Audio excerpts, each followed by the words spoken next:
आपने एक बहुत ही टची चीज को पकड़ा है और उसकी एक कुछ हिस्ट्री है।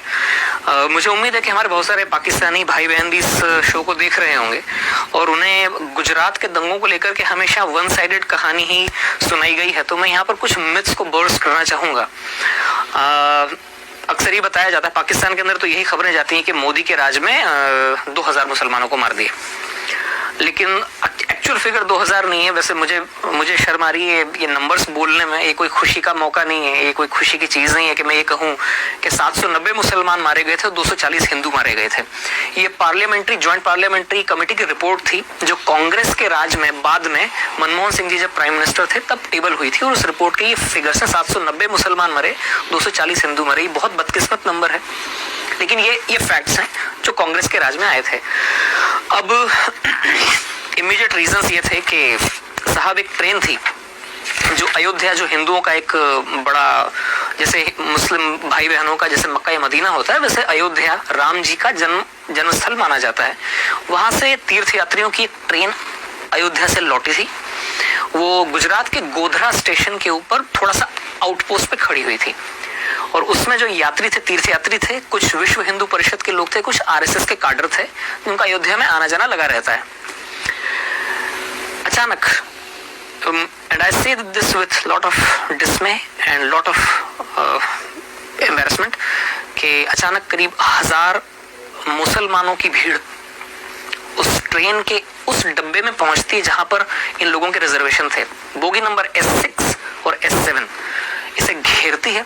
अचानक पथराव शुरू होता है और पेट्रोल में भिगो कर रुई के गद्दों को और तकियों को अंदर फेंका जाता है और आग लगाई जाती है, जिसमें 59 हिंदू जिंदा जलकर मर जाते हैं। 28 फरवरी सन 2002 का दिन था, सुबह 9:30 बजे के आसपास का वक्त था।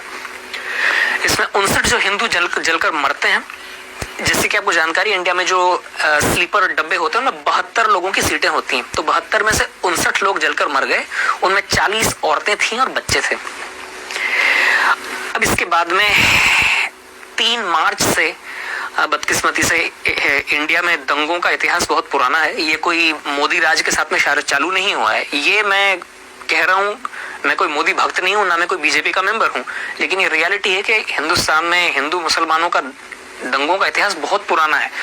बदकिस्मती से दंगे हो जाते हैं 3 मार्च से। जब शुरुआत में इस खबर को थोड़ा दबाया गया, लेकिन जब 59 लोग जिंदा जलकर उन पापड़ जैसे बन गई वो लाशें, और उन लाशों को जब ट्रांसपोर्ट किया गया था तो वो लाशें जहां से गुजरी वहां से ये खबर फैलती चली गई और 3 मार्च से दंगे फसाद चालू हुए, जिनमें बदकिस्मती से जो मैं फिगर्स मैंने आपको बताई उतने लोग मारे गए थे।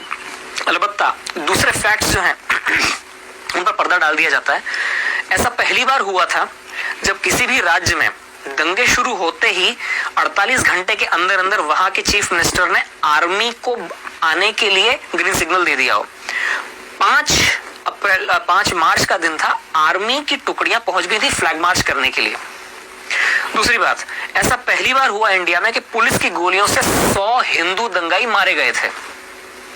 ये फैक्ट्स हैं, ये डॉक्यूमेंटेड फिगर्स हैं, मैं अपने मन से नहीं बता रहा हूं।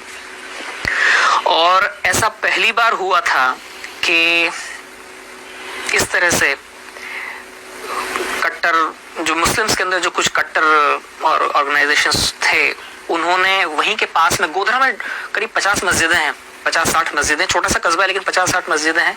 हो सकता है उनमें से कुछ मस्जिदों को सऊदी फंड्स आते हों, जहां पर वो वहाबिज्म की जो एक्सट्रीम हार्डलाइनर आइडियोलॉजी वहां से वो प्रोपोगेट करते हैं।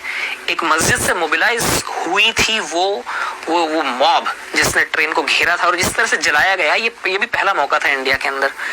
ये उसका इमीडिएट रीजंस थे। इसके पीछे हिस्ट्री का थोड़ा सा और पीछे आप जाएंगे तो गुजरात की पॉलिटिकल अनसर्टेनिटी भी बहुत ज्यादा थी उस वक्त। ये मार्च 2002 की बात है। उससे 2.5 महीना पहले जब दिवाली के आसपास का वक्त था, तब ही मोदी जी को पैराड्रॉप किया गया था। अटल जी और आडवाणी जी के कहने पर उनको सीधे उठाकर चीफ मिनिस्टर बनाया गया था। वे गुजरात में उसके पहले कभी असेंबली के मेंबर तो क्या, चुनाव लड़ना तो क्या, वे कभी किसी म्यूनिसिपल कॉर्पोरेशन का भी चुनाव नहीं लड़े थे। वे कोई इलेक्टेड फिगर नहीं थे और उस वक्त गुजरात में कई वर्षों से पॉलिटिकल अनसर्टेनिटी चली आई थी। हर छठे 8वें महीने में चीफ मिनिस्टर बदलते थे और जो वहाँ की जो लोकल बीजेपी, स्टेट बीजेपी थी, उसके अंदर बहुत सारे गुट बने हुए थे और गुट आपस में ही लड़ते रहते थे। वो हालांकि बीजेपी मेजॉरिटी में थी, लेकिन फिर भी कोई एक तगड़ा लीडर नहीं था। कांग्रेस बहुत होपलेस कंडीशन में थी, लेकिन फिर भी वो इस इनफाइटिंग को थोड़ा बढ़ाने की कोशिश करती थी। कई सालों से चल रहा था, तो आप ये समझ सकते हैं कि पॉलिटिकल अनसर्टेनिटी थी। जब किसी भी जगह पर पॉलिटिकल अनसर्टेनिटी होती है तो वहां के एडमिनिस्ट्रेशन के ऊपर उसकी मार पड़ती है। एडमिनिस्ट्रेशन ढीला हो जाता है, पुलिस ढीली हो जाती है और पूरी सोसाइटी में भी एक एजिटेशन हो जाता है, गड़बड़ हो जाती है। तो इन सब चीजों की रोशनी में एक नए आदमी को आप उठाकर चीफ मिनिस्टर बनाते हैं, जिसके ज्यादा सपोर्टर्स भी नहीं थे। और इंडिया में ऐसा होता है कि काफी चीजें इंटरपर्सनल तरीके से होती हैं। चीफ मिनिस्टर की उस वक्त हो सकता है वहां के पुलिस वालों से भी ज्यादा जान पहचान हो, पुलिस वाले सुनते ना हो, इवन खुद अपनी ही पार्टी के लोग ऐसे मौके पर नए मुर्गे की टांग खींचने की कोशिश करते हैं कि मैं आपको यहाँ पे इसलिए टोक रहा हूँ, आपकी पूरी कहानी हम तक पहुंची और बड़ी इंपॉर्टेंट है। आपने फैक्ट्स के साथ बात की, ये वो फैक्ट्स है जो हमारे दर्शकों को जानने की जरूरत है। आपने एग्जैक्ट नंबर बताए कि हुआ क्या, इंसिडेंट क्या हुआ, क्या कुछ हुआ, और अनफॉर्चुनेटली ऐसा हुआ। मगर उसके बाद हम देखते हैं कि वो ना तो मोदी साहब ने किया था, मोदी साहब ने कंट्रोल किए, और उसी स्टेट में जहां ये इंसिडेंट पहले हुआ करते थे, फिर हमें आगे ये पता चलता है कि उन्होंने मैक्सिमम उसका कंट्रोल किया। मैं कनाडा में गवाह हूं, जब मोदी साहब हार्पर गवर्नमेंट के ज़माने में यहाँ पर आए थे तो सबसे बड़ा डेलीगेशन गुजराती मुसलमानों का उनके साथ मिला था, और कितने प्यार से वो मिले थे।